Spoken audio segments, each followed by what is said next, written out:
හෙල්ලෝ සුබ දවසක් යාළුවනේ. සතුටින් ඉන්නව නේද? ඔයාලව අපේ My Voice Cinema Talks channel එකට ආදරයෙන් පිළිගන්නවා.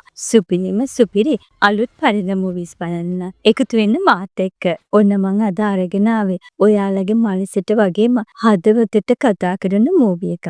අපි හැස් දෙකෙන් දකින දේ ඇත්තක්ද?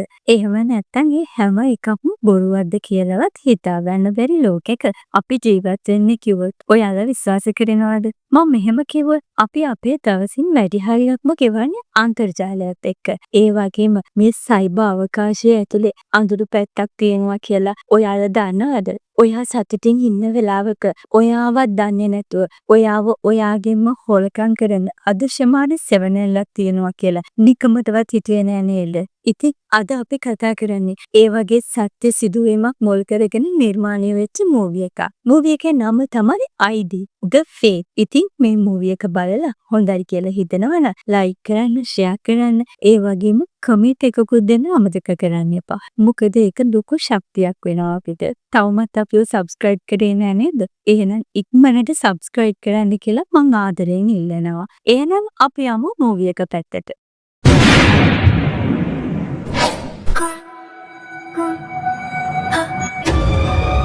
මේ මූවි එකේ ප්‍රධාන චරිතය තමයි විනෝද් කියන්නේ. එයා හරිම නිහතමානී කෙනෙක්. ෆුඩ් ඩිලිවරි කරන තැනක තමයි ජොබ් එක කරන්නේ. විනෝද් ඉන්නවා ලස්සන නෝනා කෙනෙක්. එක සැරයක් බැලුවොත් තව සැරයක් හැරිලා බලන්න හිතන ලස්සන කෙනෙක්. එයාගේ නම තමයි ගෞරි. ඉතින් මේ දෙන්න මේ දවස්වල ඉන්නේ හරිම සතුටින්. මොකද එයාලා අවුරුදු ගාණක් බලාගෙන හිටපු එයාලගේ පළවෙනි දරුවා එයාලට ලැබෙන්න ඉන්න නිසා. ගෞරි වැඩ කරන්නේ සාමාන්‍ය බැංකුවක. මෙයාලා හැමෝම ඉන්නේ ෆ්ලැට් එකක. ඉතින් ඒ ෆ්ලැට් එකේම නිම්මි කියලා තරුණ කැරළු ළමයෙකුත් ඉන්නවා. එයාට YouTube channel එකක් තියෙනවා. එයාගේ තාත්තා තමයි ප්‍රකාශ් කියන්නේ. ප්‍රකාශ් ළඟ තමයි විනෝද් වැඩ කරන්නේ. මෙයාලා හරිම සතුටින් තමයි කාලය ගත කරන්නේ. ඔන්න ඔය අතර දවසක තමයි විනෝද් හීනකින්වත් හිතන්නේ නැති දෙයක් සිද්ධ වෙන්නේ.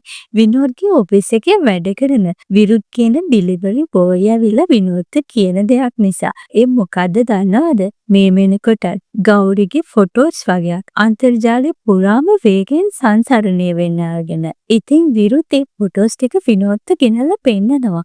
ඒක දැකලා විනෝද්ට අදහගන්න බැරි වෙනවා. ඒ ෆොටෝස් එකක්වත් ඇත්තේව නෙමෙයි. ඒ හැම එකක්ම එඩිට් කරපු ෆොටෝස් කියලා විනෝද්ට තේරුම් යනවා. ඒත් අන්තර්ජාලයේ සැරිසරන මිනිසුන්ට ඒකෙන් වැඩක් නැහැනේ. එයාලා මේ බොරුව ඇත්ත එකක් කියලා විශ්වාස කරන්නේ. මේ හැම ෆොටෝ එකක්ම ඇත්ත ෆොටෝස් කියලා තමයි එකපාරට දකින්න ඕනම කෙනෙකුට හිතෙන්නේ. විනෝද් හොඳටම ෂොක් වෙලා ඉන්නේ. ඒ මොකද කිව්වොත් ගෞරි මේ වෙලාවේ ඉන්නේ දරුවෙක් ලැබෙන්නනේ. ගෞරි මේක ගැන දැනගත්තොත් මොකක් වේද? එයාට ඇති වෙලා තියෙන මේ ලැජ්ජාවට එයාට දරා ගන්න පුළුවන් වේද? ගෞරි කොහොම මේකට මුහුණ දෙයිද කියලා විනෝද්ට හිතා ගන්නවත් බැ. විනෝද් දැන් ගොඩක් කලබල වෙලා. මොකද ගෞරිව මේ වෙලාවේ ආරක්ෂා කරගන්න ඕන නිසා.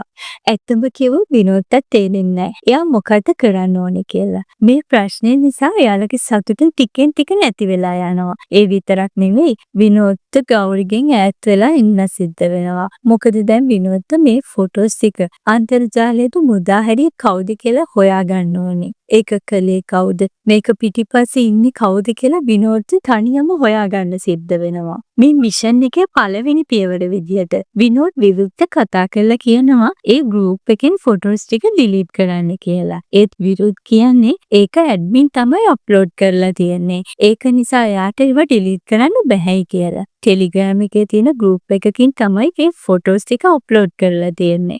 ඒක නිසා ඒකේ ලින්ක් එක විනෝද්ට එවන්නම් කියලා කියනවා. ඉතින් විනෝද් ඒ ලින්ක් එකට ගිහිල්ලා ඒකේ තියෙන නම්බර් එකට කෝල් එකක් ගන්න හදනවා. ඒත් ඒක හරියන්නේ නැහැ. විනෝද්ට තේරෙන්නේ නැහැ එයා මොකද්ද කරන්න ඕනේ කියලා. ඔන්න ඔය අතරේ තමයි විනෝද්ගේ යාළුවා ප්‍රකාශ්ට මේ ෆොටෝස් ටික පෙන්නන්නේ. ප්‍රකාශුත් මේ ෆොටෝස් දැකලා ෂොක් වෙනවා. ඉතින් ඒ වෙලාවෙදිම විනෝද් කියනවා මේ හැම එකක්ම බොරු ඒවා. ෆේක් ID, ෆේක් ෆොටෝ කියලා කියනවා. ඔන්න ඒ වෙලාවේදී තමයි ප්‍රකාශ් විනෝද්ට කියන්නේ ඔයා කලබල වෙන්න එපා. සයිබර් අපරාධ අංශේ මගේ යාළුවෙක් ඉන්නවා. එයාට කතා කරලා අපි මේ ගැන හොයාගමු කියනවා. ඊට පස්සේ ඒ වෙලාවෙම එයාට කෝල් එකක් දීලා මේ හැම විස්තරයක්ම කියනවා. පහුවදා උදේම ෆොටෝස් ටික අප්ලෝඩ් කරපු ගෲප් එකේ විස්තර ටික විනෝද්ට හම්බ වෙනවා. ඉතින් ඊට පස්සේ විනෝද් කරන්නේ මොකද්ද දන්නවද? ඩිලිවර් අයිඩ කෙනෙක් විදියට ඇඳගෙන එයාට හම්බුන ඇඩ්‍රස් එකත් හොයාගෙන යනවා. ඔන්න එතකොට තමයි දැනගන්න හම්බ වෙන්නේ මෙයා හොයන කෙනා මොබයිල් ෂොප් එකක් කරන කෙනෙක් කියලා. කොහොම හරි යාගේ ගෙදරටම හොයාගෙන යනවා.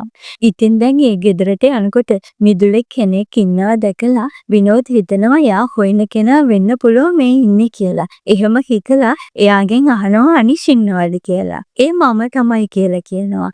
ඊට පස්සේ විනෝද් එයා ළඟ තියෙන ෆෝන් නම්බර් එක කියලා ඒකත් ඔයාගේ දහනවා. ඒකත් එයාගේ. මම මොනවත් ඕඩර් කරේ නැහැනේ කියලා එයා කියනවා. එයා හිතන්නේ විනෝද් මේ ඕඩර් කරපු දෙයක් ගෙනල්ලා දෙන්න තමයි ඇවිල්ලා ඉන්නේ කියලා. ඊට පස්සේ විනෝද් එකපාරටම එයා අතේ තියෙන ෆෝන් එකෙන් එයාලගේ ගෲප් එකේ අප්ලෝඩ් කරපු ගෞරිගේ ෆොටෝ එක පෙන්නලා එහෙනම් කවුද මේක ඕඩර් කරේ කියලා අහනවා. ඒ මනුස්සයා එකපාරටම ගැස්සෙනවා. ඔන්න ඔය වෙලාවෙදිම තමයි අනිෂ්ගේ අම්මත් එතනට එන්නේ. ඉතින් එයා ඉක්මනට විනෝද් යාගේ යාළුවෙක් කියලා එතනින් එක්කගෙන යනවා. ඊට පස්සේ අපි මේ ගැන ටිකක් කතා කරමු කියලා විනෝද් ගබඩා කාමරයකට එක්කගෙන යනවා. අනිෂ් හදන්නේ විනෝද් තර්ජනය කරලා බය කරන්න. ඒත් විනෝද් එකපාරටම අනිෂ්ව ඇදලා අරගෙන මූණට පහරක් දීලා තව සැරයක් ගහන්න හදනවා. ඔන්න ඔය වෙලාවේදී අනිෂ් ගහන්න එපා. මම ඇත්තම කියන්නම් කියනවා. එයා කියන විදිහට WhatsApp group එකකින් තමයි මෙයාලට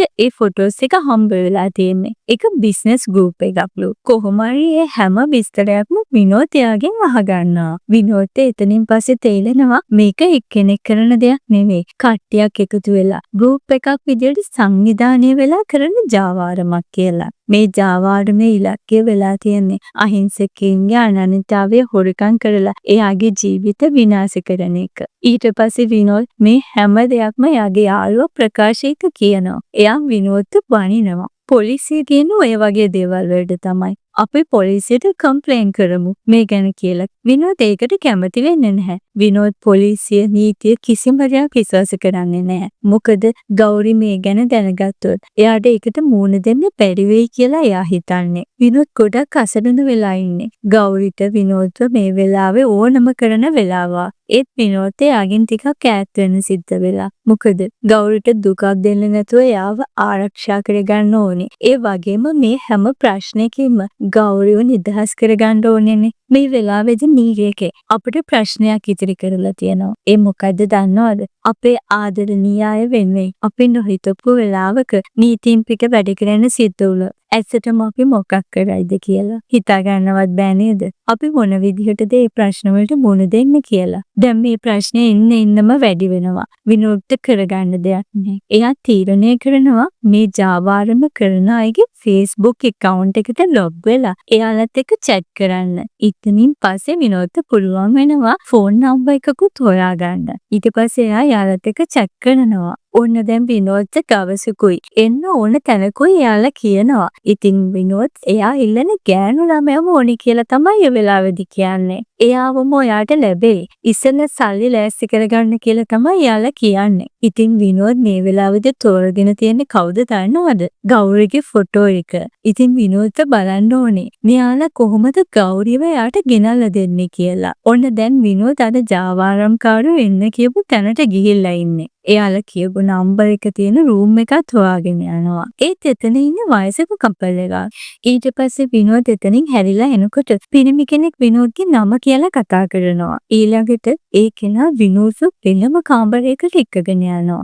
එහෙම කරන්නේ යාගේ ආරක්ෂාවදලු. ඒ මනුස්සයා විනෝද්ට මොන වගේ කෙනෙක්ද ඕනි කියලා අහනවා. හින්දිද දෙමළද ඕන ටයිප් එකක කට්ටිය යාළගාව ඉන්නවා කියනවා. ඒත් විනෝද් කියනවා නැහැ මට ඕන කරන්නේ අර ෆොටෝ එකේ ඉන්න කෙනාවමයි කියනවා. ඔන්න ඔය වෙලාවේදී ඒ මනුස්සයා හයියෙන් hina වෙලා කියනවා අයියෝ සර් ඒක ෆොටෝ එකක් විතරයි කියලා. එහෙම කියලා විනෝද්ගෙන් සල්ලි ඉල්ලනවා. ඒ කතාවට විනෝද් හොඳටම කේන්ති යනවා. විනෝද් ඒ මනුස්සයා දිහා ටිකක් වෙලා බලන් ඉඳලා එතන ස්ටූල් එක උඩ තියෙන ගෑරප්පුව අර ඒ මනුස්සයාගේ අතට අනිනවා. ඊට පස්සේ ඒ මනුස්සයාව තදින් අල්ලගෙන එයාට ගහන ගමන් අහනවා ඒ ෆොටෝ එකේ ඉන්නේ කවුද කියලා දන්නවද? ඒ ෆොටෝ එකේ ඉන්නේ මගේ නෝනා. ඒ ෆොටෝ එක හම්බුනේ කොහොමද කියලාත් අහනවා. ඒ මනුස්සයා හොඳටම බය වෙලා විනෝද්ට හැම දෙයක්ම කියනවා. ඒ ෆොටෝ එක පේජ් එකකින්ලු එයාලට හම්බ වුණේ. එයාලගේ කස්ටමර්ස්ලාට පෙන්වන්න හදන ෆොටෝ එකක්ලු.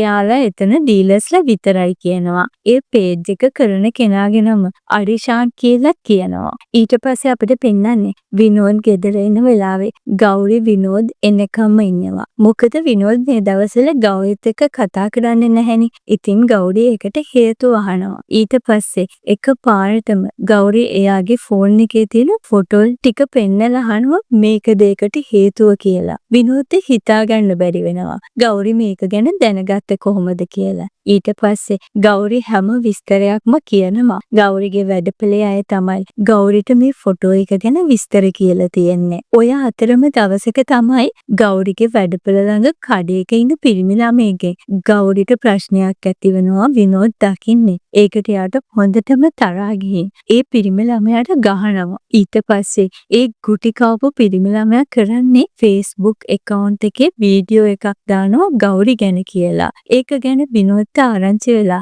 එයා පොලිසියට කියනවා. ඉතින් ඊට පස්සේ ඒ පිරිමි ළමයාව පොලිසියෙන් අල්ලගෙන යනවා. ඔන්න එතනින් පස්සේ අපිට පෙන්වන්නේ හරිෂ් කියන එඩිටර්ගේ ඩාන්සින් ඔඩිෂන් එකක්. එයාලගේ මූවි එකකට අලුත් මූණක් හොයනවා. ඔයාලට මතකද ප්‍රකාශ්ගේ දුව YouTube channel එකක් කරනවා කිව්වේ? අර නිම්මි කියන ගෑනු ළමයා එයාත් මෙතනට ඇවිල්ලා. ඉතින් මෙයාලා නිම්මිව දැක්ක ගමන් එයාව සිලෙක්ට් කරා කියලා නිම්මි ළඟට ගිහිල්ලා කතා කරනවා. ඊට පස්සේ නිම්මිව හෝල් එකක් පැත්තට එක්කගෙන යනවා. නිම්මිත් එයාලත් එක්ක හොඳට කතා කරනවා. ඔය වෙලාවේදී හරිස් නිම්මිගේ ඇඟට අත තියනවා. එතකොටම අපිට හිතා ගන්න බැරි දෙයක් සිද්ධ වෙනවා. ඒ තමයි විනෝද් නිම්මිත් එක්ක මෙතනට ඇවිල්ලා එයාට මනුස්සයට ගහනවා. ඔයාලට හිතා ගන්න පුළුවන්ද ඒකට හේතුව මොකක්ද කියලා? අපි බලමු විනෝද් මෙහෙම ගහන හේතුව මොකක්ද කියලා.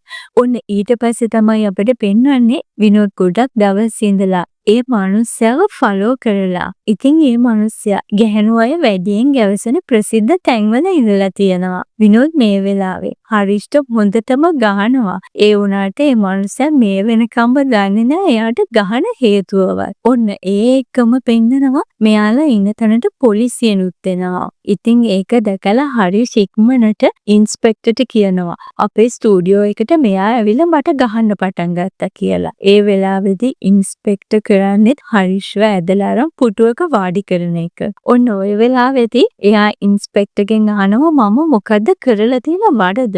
එතකොට තමයි දැනගන්න පුළුවන් වෙන්නේ මෙයාලා අර ජාවාරමේම කොටස්කාරයෝ කියලා. මේ මිනිස්සයාට යාළගේ ගෲප් එකේ ඇඩ්මින්ට ඒ කියන්නේ ටීනුට වීඩියෝ කෝල් එකක් අරගන්න කියනවා. ඉතින් කොහොම හරි විනෝද්ට මේ ජාවාරමේ මුල හොයාගන්න පුළුවන් වෙනවා. ඊට පස්සේ පොලිසිය මේ කේස් එක එතනින් එහාට අරගෙන යනවා. ඒ වුණාට විනෝද්ට කිසිම සැනසීමක් නැහැ. ඒ මොකද කිව්වොත් ඒ ගෲප් එකේ ගෞරිගේ ෆොටෝස් ටික අයින් කරනකම්. මොකද ෆොටෝස් ටික කවදා හරි ගෞරිට ලැබෙන්න යන දරුවටත් ප්‍රශ්නයක් වෙන්න පුළුවන් නිසා. ඔන්න ඔය විදිහට ඉන්නකොට තමයි විනෝද්ට එක දෙයක් කල්පනාවට එන්නේ. ගෞරිගේ ෆොටෝ ගන්න පුළුවන් වෙන්නේ එයා වැඩ කරන තැනදී විතරයි කියලා. ඉතින් ගෞරි වැඩ කරන තැන CCTV එක චෙක් කරනකොට විනෝද් දකිනවා අර ගෲප් එකේ ඇඩ්මින් ගෞරිව වීඩියෝ කරන ක්ලිප් එකක්. ඒ අතරම තමයි අපිට පෙන්වන්නේ ඒ ගෲප් එක කරන ඇඩ්මින්. ඒ කියන්නේ එයාගේ නම තමයි ටිනු. එයා කොහේ හරි යනවා. ටිනු එයාගේ FB page එකක් විකුණන්න හදන්නේ.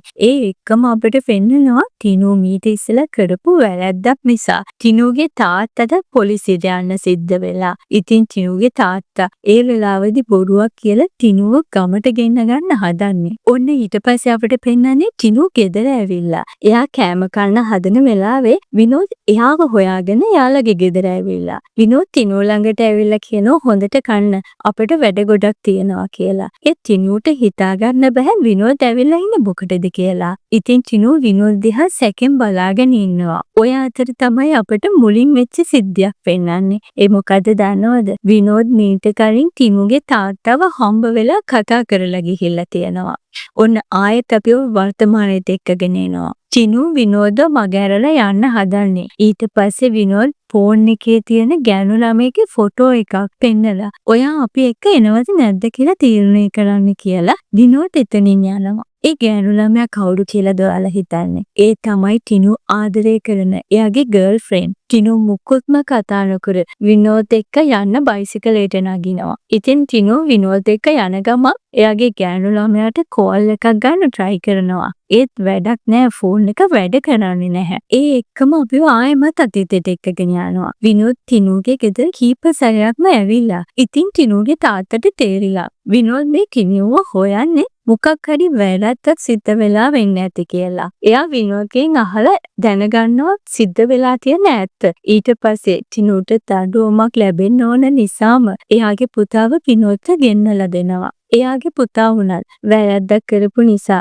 එයාව හංගන්න හැදුවේ නෑ. ඒ කතාවේ හැටියට ඇත්තටම එයා ශ්‍රේෂ්ඨ තාත්තා කෙනෙක්. ඇත්තටම කාගේ හරි ජීවිතයකට හානියක් වෙන දෙයක් කාගෙන් හරි සිද්ධ වුණොත් ඒ කෙනාට එයාගේ වරද පෙන්වලා දෙන්න. මොකද එහෙම නැති වුණොත් එයා ඒ වරද දිගින් දිගටම කරනවා. දැන් විනෝද් ටිනුව එක්කගෙන යන ගමන් තේ කඩයක් ගාව නවත්තනවා. ඉතින් මේ වෙලාවේ ටිනු එයාගේ ගර්ල්ෆ්‍රෙන්ඩ්ට කෝල් ගන්න try කරනවා. ඒ වුණාට වැඩක් නෑ. එයාගේ ෆෝන් එක තවමත් වැඩ කරන්නේ නෑ. ඔන්න ඔය අතර තමයි ප්‍රකාශ් වාහනයක් අරගෙන මේ දෙන්න ඉන තැනට එන්නේ. ඊට පස්සේ ටිනුගේ ගෑනු ළමයා ගැන කියලා ටිනුව බය කරනවා. ඒ විතරක් නෙමෙයි සෙනඟ ගොඩක් ඉන්න තැනක වාහනේ නවත්තන ප්‍රකාශ් ටිනුට කියනවා ඇඳුම් ටික සේරම ගලවලා වාහනෙන් බැහැලා කඩේට ගිහලා සිගරට් එකක් අරගෙන එන්න කියලා. එහෙම කළේ නැත්නම් එයාගේ ගෑනු ළමයාගේ ෆොටෝ ඉන්ටර්නෙට් එකට දානවා කියලා ටිනුව බය කරනවා. තමුන් ඇත්තටම ආදරය කරන කෙනා වෙනුයි ඕනම දෙයක් කරනවානි. ඒක එහෙම නේද? ටිනුත් එයාගේ ගර්ල් වෙනුයි ඒ දේ කරනවා. ඒත් ඒක මෙයාලා කරේ ටිනු කරපු වැඩේට පනිෂ්මන්ට් එකක් දෙන්න ඕන නිසා. ඊට පස්සේ ටිනුව එයාගේ ගර්ල් ඉන්න තැනට එක්කගෙන යනවා. ඒත් ඒ වෙලාවේදී අපිට පෙන්වන්නේ ටිනුව එක්ක එයාගේ ගර්ල්ෆ්‍රෙන්ඩ් තරහ වෙනවා. ඒ මොකද කිව්ව ටිනු කරපු හැම දෙයක්ම ප්‍රකාශ් ඒ ගෑනු ළමයාට කියලා. ඔන්න දැන් තමයි මේ මූවි එකේ අන්තිම සීන් එක. මෙයාලා ඉන්න තැනට එන්නේ කවුද දන්නවද? ගෞරි. ඉතින් එයා ඇවිල්ලා ටිනුට කම්මුල් පාරක් දීලා විනෝද්වත් එතනින් එක්කගෙන යනවා. ඔන්න ඔය විදිහට තමයි මේ මූවි එක ඉවර වෙන්නේ. අපි මේ ඉන්නේ තාක්ෂණයේ පිරුණු යුගයක. ඉතින් ඇහෙන් දකින හැම දෙයක්ම ඇත්තක් නෙමෙයි. ඇත්ත වගේ හැම දෙයක්ම හරිම ඉක්මනට මවලා පෙන්වන්න පුළුවන්. ඒ හැම දෙයක්ම ඇස්බැඳුමක් විතරයි. ඒක නිසා අන්තර්ජාලය සැරිසරනකොට ඔයාලගේ පෞද්ගලික දේවල් මුදාහරිනකොට දෙපාරක් හිතන්න. අහන දකින දේට වඩා විශ්වාසයට තැන දෙන්න. ඉතින් යාළුවනි සත්‍ය හොයන්න. මොකද දන්නවද? භයානක සතුරු හැංගිලා ඉන්නේ අద్භූත ලෝකයේ නෙමෙයි අපි අතරම නිසා. මේ වගේ ලස්සනම මූවි එකක් අරගෙන නිකන් පරිස්සමින් සතුටින් ඉන්න. ඉතින් එන්න